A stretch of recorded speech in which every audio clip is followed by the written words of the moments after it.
തിരുവനന്തപുരം വർക്കലയിൽ ഹോട്ടലിൽ നിന്നും ഭക്ഷണം കഴിച്ച 33 പേർക്ക് ഭക്ഷ്യവിഷബാധയേറ്റു.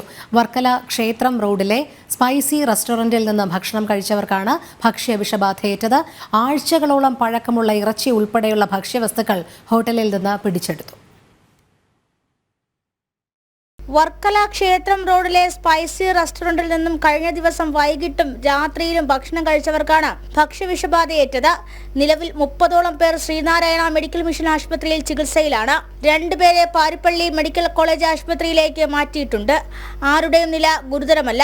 ചിറയൻകീഴ് ബ്ലോക്ക് പ്രസിഡന്റിന്റെ മകൾക്കും കുടുംബത്തിനും ഭക്ഷ്യവിഷബാധയേറ്റു. അപ്പോൾ എൻ്റെ കുടുംബ അംഗങ്ങളിൽപ്പെട്ട 4 പേര് ഇപ്പം വർക്കല മിഷൻ ഹോസ്പിറ്റലിൽ കാഷ്വാലിറ്റി വിഭാഗവുമായി ബന്ധപ്പെട്ട് പരിചരണത്തിലാണ്. അപ്പം ഇവിടെ വന്നതിന് ശേഷമാണ് എനിക്കറിയാൻ കഴിയുന്നത് ഒത്തിരിയധികം ആളുകൾ ഈ ഫുഡ് പോയ്സണുമായി ബന്ധപ്പെട്ട് ഇതേ റെസ്റ്റോറൻറ്റിൽ നിന്ന് തന്നെ ഭക്ഷണം കഴിച്ച വകയിൽ ഒരുപാട് പേര് ഇപ്പം ഇന്നലെയും ഇന്നുമായിട്ടൊക്കെ ധാരാളം പേര് ഇവിടെ അഡ്മിറ്റ് ആയിക്കൊണ്ടിരിക്കുകയാണ്. സംസ്ഥാന ഭക്ഷ്യസുരക്ഷാ വകുപ്പിന്റെയും നഗരസഭ ഹെൽത്ത് സ്ക്വാഡിന്റെയും നേതൃത്വത്തിൽ റെസ്റ്റോറന്റിൽ പരിശോധന നടത്തി.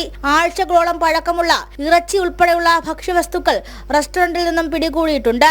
അൽഫാം, ഷവായി, മന്തി എന്നിവ കഴിച്ചവർക്കാണ് ഭക്ഷ്യവിഷബാധയേറ്റത്. കൂടുതൽ പേർ ചികിത്സ തേടി ആശുപത്രിയിൽ എത്തുന്നുണ്ട്. സുരക്ഷാ വിഭാഗം നേരിട്ടെത്തി റെസ്റ്റോറന്റ് സീൽ ചെയ്ത് പൂട്ടി. ജനം, തിരുവനന്തപുരം.